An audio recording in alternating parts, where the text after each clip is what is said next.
আমরা যদি খেয়াল করি যে আমরা আমাদের সমাজে কুকুর বিড়াল দেখলে কি করি বলেন তো? রাস্তাঘাটে কি করি? কেউ কেউ খাবার দেয়, মাশাআল্লাহ, এই তো এটাই তো প্রিয় নবীজির সুন্নাহ, আমরা খাবার দিব, এক্স্যাক্টলি।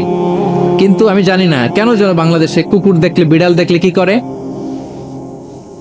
তাড়ায় দেয়, ঢিল ছোড়ে, লাথি মারে, এরকম করে না অনেক সময়? অপ্রয়োজনে, কোনো প্রয়োজন নেই এটা করে। এবং সবচেয়ে মজার ব্যাপার হচ্ছে মাঝে মাঝে দেখা যায় যে জোড়া লাগা কুকুর যদি দেখা যায়, যে একসাথে দুটো কুকুর, তাদের প্রজননের কারণে তাদের একটা বিশেষ ঋতুতে বিশেষ সময়ে তাদেরকে এটা করতে হয়, এক অদ্ভুত কারণে মানুষ মানে ক্ষিপ্ত হয়ে ওঠে তাদের প্রতি। কিন্তু আমাদের তো মানবিক হওয়া উচিত ছিল, কি বলে? আশরাফুল মাখলুকাত বলে আমরা নিজেদেরকে দাবি করি। আমাদের কি করা উচিত ছিল? ইগনোর করা উচিত ছিল, let them do there job, overlook করার দরকার ছিল। কিন্তু কোনো এক অদৃশ্য কারণে আমরা এরকম দৃশ্য দেখলে হিংস্র হয়ে উঠি, লাঠি দিয়ে মারি, ওখানে মানুষ জড়ো হই। কিন্তু তাদের একটা সফল প্রজননের জন্য, বংশবিস্তারের জন্য এটা প্রয়োজন। তো আমরা যেন এই কাজটা না করি, এরকম নির্মম যেন আমরা কখনো না হই। কারণ প্রাণীদের প্রতি দয়া দেখানো এটা ছোটখাটো কোনো ব্যাপার নয়। এটাই আপনার জান্নাতের কারণ হতে পারে, এটাই আপনার জাহান্নামের কারণ হয়ে যেতে পারে। আল্লাহ রাসূল সাল্লাল্লাহু আলাইহি ওয়া আলিহি ওয়াসাল্লাম বলেন, মান লা ইয়ারহাম লা ইউরহাম। যে ব্যক্তি অন্যকে দয়া দেখায় না, আল্লাহ তাআলা তার প্রতি দয়া দেখায় না। ইরহাম মান ফিল আরদ ইয়ারহামুকুম মান ফিস সামা। এই দুনিয়াতে যারা আছে তোমরা তাদের প্রতি দয়া দেখাও, যিনি আকাশে আছেন তিনি তোমাদের প্রতি দয়া দেখাবেন। তাহলে এই জমিনে কি শুধু আমরাই থাকি নাকি? না পশু পাখি প্রাণী এগুলোও থাকে? এদের প্রতিও যদি আমরা দয়াদ্র হই, মমতা দেখাই, করুণা দেখাই, আমাদের প্রতিও দয়া দেখাবে কে? এবার আওয়াজ করে বলুন তো, আমরা আল্লাহর দয়া পেতে চাই কি চাই না? সবাই চাই। তাহলে প্রাণীদের প্রতি কখনো আমরা যেন নির্মম না হই, অমানবিক না হই, আমরা যেন মানবিক হই। আমরা অনেক উন্নত দেশে দেখি যে হাইওয়েতে একটা সাপ যাচ্ছে, এই সাপ দেখে একটা গাড়ি থেমে গিয়েছে, স্টপ। তার পেছনে পেছনে শত শত গাড়ি স্টপ। তারা বন বিভাগকে নক দেয়, স্থানীয় পুলিশকে ফোন দেয়, তারা এসে সাপটাকে উদ্ধার করে এরপরে গাড়িগুলো চলতে শুরু করে। একটা ভিডিও ক্লিপস আমি এমনও দেখেছি যে একটা হাঁস তার বাচ্চাগুলোকে নিয়ে হাইওয়ে পার হচ্ছে। হাঁস তো খুব আস্তে আস্তে হাঁটে, একেবারে পিপিলিকার মতো একটু একটু করে হাঁসের বাচ্চাগুলো যাচ্ছে, শত শত গাড়ি at the middle of the highway stop. আল্লাহু আকবার। কিন্তু বাংলাদেশে দেখবেন যে রাস্তা দিয়ে সাপ যায় না, কুকুর যায় না, বিড়াল যায়, কোনো কেয়ার নাই, একেবারে ড্যাম কেয়ার। যে প্রাণীদের প্রতি দয়া দেখায় না, আল্লাহ তাআলা তার প্রতি দয়া দেখান না। এই যে প্রাণীর প্রতি দয়া, ইসলামের একটা মূলনীতি হচ্ছে মুমিনের জীবনের প্রতিটি কাজে ইহসানের পরশ থাকতে হবে। আল্লাহ তাআলা আমাদের সব কাজে ইহসানকে আবশ্যক করেছেন। আল্লাহ রাসূল সাল্লাল্লাহু আলাইহি সাল্লাম বলেছেন যে ফাইদা কাতালতুম ফাআহসিনুল কিতলা। কাউকে হত্যা করতে হলেও ইহসানের সাথে হত্যা করতে হবে। ধরুন যে অপরাধের কারণে আদালত কর্তৃক সাব্যস্ত হলো যে একজন মৃত্যুদণ্ড প্রাপ্ত আসামি, তো তাই বলে কি আপনি যা ইচ্ছা তার সাথে করতে পারবেন? তার নাক কেটে ফেলা, কান কেটে ফেলা, তার অঙ্গহানি করা, এলোপাথারি ছুরিকাঘাত করা করতে পারবেন না। ইদা কাতালতুম ফাআহসিনুল কিতলা, এটাও ইহসানের সাথে করতে হবে। দেখেন, হত্যার মতো একটা কাজ ইহসানের সাথে করতে হবে। ওয়া ইদা যাবাহতুম ফাআহসিনুদ যাবহা। প্রিয় নবীজি বলেন, তোমরা যখন জবেই করবে, কুরবানি করবে, এখানেও ইহসানের সাথে করবে। আল্লাহু আকবার। করতেছি জবাই, করতেছি কি? বলেন সবাই আমার সাথে, করতেছি কি? জবাই। তার মানে প্রাণীটাকে তো মেরেই ফেলতেছি, কিন্তু প্রিয় নবীজি বলেন এই জবাই করার ক্ষেত্রে ইহসান করতে হবে।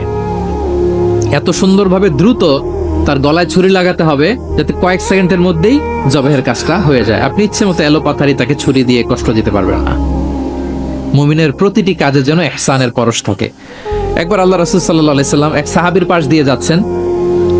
ওই সাহাবী একটা ভেড়াকে জবাই করার জন্য মাটিতে শুইয়ে পা দিয়ে চেপে ধরে এরপর ছুরি ধার করতেছে। ছাগলটাকে মাটিতে শুইয়ে পা দিয়ে চেপে ধরে এরপরে কি করতেছে? ছুরি ধার করতেছে। আর প্রাণীটা এই ছুরি ধার করার দৃশ্যটা দেখতেছে। আল্লাহ রাসূল সাল্লাল্লাহু আলাইহি ওয়াসাল্লাম তাকে ধমক দিলেন, শাসালেন, বললেন তুমি তো এটাকে দুইবার জবাই করে ফেললে, একটু পরে তো জবাই করবে, এখনই তো জবাই করে ফেলতেছো, তুমি কি আগে ধার দিয়ে নিতে পারলা না? জবাইয়ের আগে তুমি কি ছুরিটাকে ধারালো করে নিতে পারলা না, শার্পেন করে নিতে পারলা না? এভাবে আল্লাহ রাসূল সাল্লাল্লাহু আলাইহি ওয়াসাল্লাম সব সময় প্রাণীদের প্রতি তিনি দয়া দেখিয়েছেন। এবং তিনি বনি ইসরায়েলের একটা ঘটনা বলতে যেয়ে তিনি বলেছেন যে একজন প্রস্টিটিউট লেডি, ব্যভিচারী নারী, যার জন্য জাহান্নাম বরাদ্দ ছিল, কিন্তু একটা তৃষ্ণার্ত কুকুরকে পানি খাওয়ানোর কারণে আল্লাহ তাআলা ওই পাপাচারী নারীকে জান্নাত দান করেছেন। সুবহানাল্লাহ বিহামদি। তার জন্য জাহান্নাম ছিল অবধারিত, কিন্তু একটা তৃষ্ণার্ত কুকুরকে পানি পান করার কারণে তাকে জান্নাত দিয়েছে কে? আল্লাহ সুবহানাহু ওয়া তাআলা। তাও কেমন একটা প্রাণীকে? কুকুরকে। আমরা গুরুত্বই দেই না। সামান্য একটা কুকুরকে দয়া দেখানোর কারণে আল্লাহ তাআলা এই জাহান্নামী নারীকে জান্নাত দান করেছেন। আমরা যদি আল্লাহ রাসূল সাল্লাল্লাহু আলাইহি ওয়াসাল্লামের পুরো বায়োগ্রাফিটা একটু স্ক্যান করি, সংক্ষেপে দেখার চেষ্টা করি, তাহলে দেখব যে তিনি বড় ছোট, নারী পুরুষ, শত্রু বন্ধু নির্বিশেষে সবার সাথে খুব অমায়িক আচরণ করতেন, চমৎকার আচরণ করতেন। এবং রাসূল সাল্লাল্লাহু আলাইহি ওয়াসাল্লামের এই চমৎকার আচরণে মুগ্ধ হয়ে অনেক ঘোরতর শত্রু তার বন্ধুতে পরিণত হয়েছিল। সুবহানাল্লাহ বিহামদি। এবং এত ভালো আচরণের অধিকারী ব্যক্তিত্ব হয়েও তিনি আল্লাহর কাছে দোয়া করতেন যে আল্লাহ, আপনি আমার দেহটাকে, আমার দেহ সৌষ্ঠব, আমার দৈহিক অবয়ব যেরকম সুন্দর করেছেন, আমার চরিত্রটাকে, আমার আচরণটাকেও আল্লাহ আপনি সুন্দর করে দিন। এত সুন্দর আচরণের অধিকারী হওয়ার পরেও তিনি বলতেন আল্লাহুম্মা হাসসানতা খালকি ফাহাসসিন খুলুকি, মানে হে আল্লাহ, আপনি আমাকে দেখতে যেরকম সুন্দর বানিয়েছেন, আল্লাহ রাসূল সাল্লাল্লাহু আলাইহি ওয়াসাল্লামের চেয়েও দেখতে সুন্দর কোনো মহাপুরুষ কি পৃথিবীতে এসেছিল? এত সুন্দর মানুষ হওয়া সত্ত্বেও তিনি আল্লাহর কাছে দোয়া করতেন, আল্লাহ, আমি দেখতে যেমন সুন্দর, আমার আচরণটাও যেন তেমন সুন্দর হয়। আপনারা আয়নার সামনে দাঁড়ালে এই দোয়াটা পড়েন? আয়নার সামনে দাঁড়িয়ে এই দোয়াটা পড়তে হয় যে আল্লাহুম্মা হাসসানতা খালকি ফাহাসসিন খুলুকি, আল্লাহ আমাকে দেখতে যেরকম সুন্দর বানিয়েছেন, আমার আচরণটাও আপনি সুন্দর করে দিন। এবং আল্লাহ রাসূল সাল্লাল্লাহু আলাইহি সাল্লাম তিনি ইরশাদ করেছেন, দুটি জিনিস মানুষকে সবচাইতে বেশি আল্লাহর জান্নাতে প্রবেশ করাবে। একটি হচ্ছে তাকওয়াল্লাহ, আল্লাহর ভয়, আর একটি হচ্ছে হুসনুল খুলুক, সুন্দর আচরণ। রিপিট, আমি আবারও বলছি, দুটি জিনিস মানুষকে সবচাইতে বেশি আল্লাহর জান্নাতে প্রবেশ করায়। একটি হচ্ছে আল্লাহর ভয়, তাকওয়াল্লাহ, আরেকটি হচ্ছে সুন্দর আচরণ, হুসনুল খুলুক। এখানে বলা হয়নি যে নামাজ মানুষকে বেশি জান্নাতে প্রবেশ করাবে, রোজা প্রবেশ করাবে, যাকাত করাবে, হজ করাবে, এমন কিছু বলা হয়েছে না, বরং সুন্দর আচরণ মানুষকে বেশি জান্নাতে প্রবেশ করায়। আমরা অনেক সময় ইসলামের এই এসেন্সটা ধরতে পারি না। দেখবেন যে খুব নামাজি কিন্তু খিটখিটে মেজাজের লোক, খুব নামাজি স্ত্রীর সাথে খারাপ আচরণ করে, খুব আল্লাহওয়ালা প্রতিবেশীর সাথে ঝগড়াঝাটি, খুব নামাজি মানুষ কলিগের সাথে সম্পর্ক ভালো নাই, এরকম লোক আমাদের সমাজে আছে না নাই বলেন? তার মানে ইসলামের যে ট্রু এসেন্স এটা ধরতে পারে নাই। আশেপাশের নেইবরের সাথে, কলিগের সাথে, বন্ধুদের সাথে, সহপাঠীদের সাথে যে ভালো আচরণ করতে হয়, গুড বিহেভিয়ার করতে হয়, এবং এটাই যে আমাকে সবচেয়ে বেশি জান্নাতে প্রবেশ করানোর মাধ্যম হতে পারে, এটা আমরা ভুলে যাই। প্রিয় বন্ধুরা, আমরা যেন এই ব্যাপারটাকে ছোট মনে না করি। সবচেয়ে বেশি জান্নাতে মানুষকে প্রবেশ করায় তাকওয়াল্লাহ, হুসনুল খুলুক, আল্লাহর ভয়, আরেকটা কি? সুন্দর আচরণ। অনেক ছোট ছোট বন্ধুদেরকে আমি দেখতে পাচ্ছি অডিয়েন্সের মধ্যে। আমরা আমাদের সহপাঠীদের সাথে, বন্ধুদের সাথে ভালো আচরণ করব তো আজকে থেকে? হ্যাঁ, সাউন্ড খুব অল্প হয়েছে, আমি শুনি নাই, আরো জোরে করবো কি না? ইনশাআল্লাহ আমরা ভালো আচরণ করব, এবং আমার সহপাঠীদের সাথে, বন্ধুদের সাথে ভালো আচরণ, এটাই আমাকে জান্নাতে প্রবেশ করাবে ইনশাআল্লাহ। বলি সবাই। একটা চমৎকার হাদিস দিয়ে আমার মূল আলোচনা শুরু করি। আল্লাহ রাসূল সাল্লাল্লাহু আলাইহি ওয়াসাল্লাম তিনি বলেন, আনা যাঈমুন বিবাইতিন ফি রাবাদিল জান্নাতি লিমান তারাকাল মিরাআ ওয়া ইন কানা মুহিক্কান। প্রিয় নবীজি বলেন যে আমি ওই ব্যক্তিকে জান্নাতের আঙ্গিনায় একটা ঘরের সুসংবাদ দেই যে তর্ক করার সময় নিজের সঠিক, সে হকের উপর আছে, এটা জেনেও সে তর্ক করে না। তর্ককে, আর্গুমেন্টকে, ডিবেটকে স্যাক্রিফাইস করে যে না, আমি ঝগড়ায় যাব না, যদিও সেই সঠিক। এরকম স্যাক্রিফাইস যে করে জান্নাতের আঙ্গিনায়, তাকে আমি একটা ঘরের সুসংবাদ দেই। এরপর প্রিয় নবীজি বলছেন, অবি বাইতিন ফি ওয়াসাতিল জান্নাতি লিমান তারাকাল কাযিবা ওয়া ইন কানা মাজিহান। আর আমি ওই ব্যক্তিকে জান্নাতের মাঝামাঝি স্তরে একটা ঘরের সুসংবাদ দিচ্ছি যে ব্যক্তি কৌতুক করেও মিথ্যা বলে না।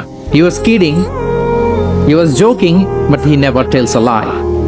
মজা করতেছে, জোক করতেছে, কিন্তু জোকের মধ্যেও সে কি করে না, মিথ্যা বলে না। তাকে জান্নাতের মাঝামাঝি স্তরে আমি একটা ঘরের গ্যারান্টি দিচ্ছি।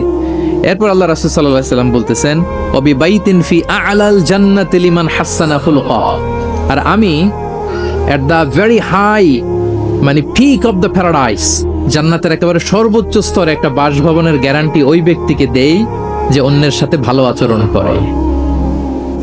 মানে হাসানা খুলুকা, যে তার চরিত্রটাকে সুন্দর করেছে, যার আচরণটাকে সুন্দর করেছে, যার আচরণটা অমায়িক আচরণ, মাধুর্যপূর্ণ আচরণ, ওই ব্যক্তিকে আমি at the highest peak of paradise, জান্নাতের সর্বোচ্চ চূড়ায় একটা বাসভবনের গ্যারান্টি দিচ্ছি। আল্লাহু আকবার।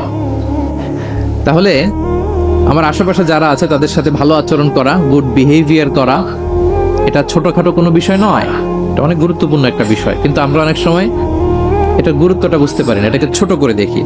তো সম্মানিত বন্ধুরা, আমরা দেখব যে আমাদের প্রিয় নবীজি অন্যের সাথে কিভাবে আচরণ করেছেন।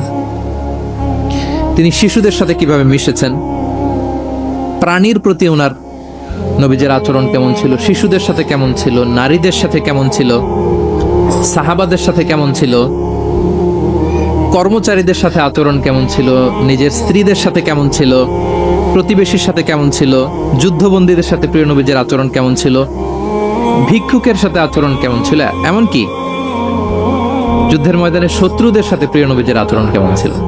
এই 10টি পয়েন্টে দ্য এক্সাম্পলারি প্রফেটিক বিহেভিয়ার এই শিরোনামে আমরা কিছু কথা আজকে শুনবার চেষ্টা করব। আমি কোন টপিকটা ধরে ধরে আগাচ্ছি আলোচনার এই জায়গায় এসে, এটা তো সবার কাছে ক্লিয়ার না? ক্লিয়ার সবার কাছে? ওকে, লেটস মুভ অন, আমরা আগাই। আমরা শুরুতে একটু দেখার চেষ্টা করি যে পশু পাখি প্রাণী, এই প্রাণী জগতের প্রতি প্রিয় নবীজির আচরণ কেমন ছিল। প্রিয় নবী যে প্রাণীদের প্রতি খুব দয়াদ্র ছিলেন, তার বায়োগ্রাফিতে, জীবনীতে এরকম অসংখ্য নজির পাওয়া যায়। কারণ আল্লাহ তাআলা তাকে রাহমাতাল লিল আলামিন, ওমা আরসালনাকা ইল্লা রাহমাতাল লিল আলামিন, I've sent you as a mercy for the entire universe।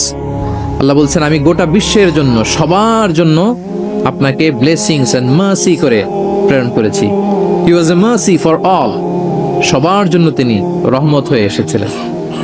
মানুষের জন্য যেমনি রহমত, ম্যানকাইন্ড, জিনদের জন্য তিনি রহমত, জিনকাইন্ডের জন্য, ইভেন অ্যানিমালস, প্রাণীকুলের জন্য তিনি রহমত হয়ে পৃথিবীতে এসেছেন। মানুষের প্রতি তিনি যেমনি দয়া দেখিয়েছেন, প্রাণীদের প্রতিও দয়া দেখিয়েছেন। ছোট্ট একটা হাদিস দিয়ে শুরু করি। আমরা রাসূল সাল্লাল্লাহু আলাইহি ওয়াসাল্লামের এই এক্সাম্পলারি প্রফেটিক বিহেভিয়ার, এটা থ্রু দ্য লেন্স অফ সিরা and through the lens of সুন্নাহ, সুন্নাহর পরতে পরতে, রাসূল সাল্লাল্লাহু আলাইহি ওয়াসাল্লামের সিরাতের পরতে পরতে আমরা দেখবার চেষ্টা করব যে তিনি কেমন আচরণ করতেন সবার সাথে। একবার তিনি একটা খেজুর বাগানে প্রবেশ করলেন মদিনাতে। তো প্রবেশ করার পর তিনি দেখতে পেলেন যে দূর থেকে একটা উট কান্না করে করে রাসূল সাল্লাল্লাহু আলাইহি ওয়াসাল্লামের কাছে ছুটে আসছে। একটা উট কান্না করে আসতেছে। রাসূল সাল্লাল্লাহু আলাইহি ওয়াসাল্লামের দেখে অত্যন্ত দয়া হলো, মায়া হলো যে উটটা কেন কান্না করতেছে, এত বেশি কেন কান্না করতেছে। আল্লাহ রাসূল সাল্লাল্লাহু আলাইহি ওয়া আলিহি ওয়াসাল্লাম তিনি মমতা ভরে ওনার হাত দিয়ে উটের মাথায় আদর করতে আরম্ভ করলেন। প্রিয় নবীজির এই মমতা মাখা হাত বোলানো পেয়ে উটের কান্না বন্ধ হলো, এবং রাসূল সাল্লাল্লাহু আলাইহি ওয়াসাল্লামের কানে কি কি যেন বলল উট, এটা অন্যরা বুঝতে পারছে না। তো এরপর রাসূল সাল্লাল্লাহু আলাইহি ওয়াসাল্লাম খুঁজতে আরম্ভ করলেন যে উটের মালিক কে। একজন আনসারী যুবক সাহাবী আসলো। তখন রাসূল সাল্লাল্লাহু আলাইহি ওয়াসাল্লাম বলল যে তোমার এই উট আমার কাছে তোমার ব্যাপারে নালিশ করেছে যে তুমি একে ক্ষুধার্ত রাখো, কিন্তু একে দিয়ে অনেক কাজ করাও। তুমি কি এই বোবা, এই নিরীহ প্রাণীটার ব্যাপারে আল্লাহকে ভয় করো না? কিয়ামতের দিন এটাই তোমার জাহান্নামের কারণ হয়ে যেতে পারে। খবরদার, এই নিরীহ প্রাণীটার ব্যাপারে তুমি আল্লাহকে ভয় করো। দেখেন, প্রিয় নবীজি ওটের মাথায় হাত বুলিয়ে ওটের কান্না বন্ধ করেছিলেন, এবং ওটের মালিককে ওসিয়ত করেছেন যে খবরদার, প্রাণীর প্রতি কখনো এরকম রূঢ় কঠিন আচরণ করা যাবে না, তাদের প্রতি রহম দিল হইতে হবে। তাহলে প্রিয় নবীজি প্রাণীদের প্রতি কতটা দয়াদ্র ছিলেন, মমতাময় ছিলেন, এটা সবার কাছে ক্লিয়ার।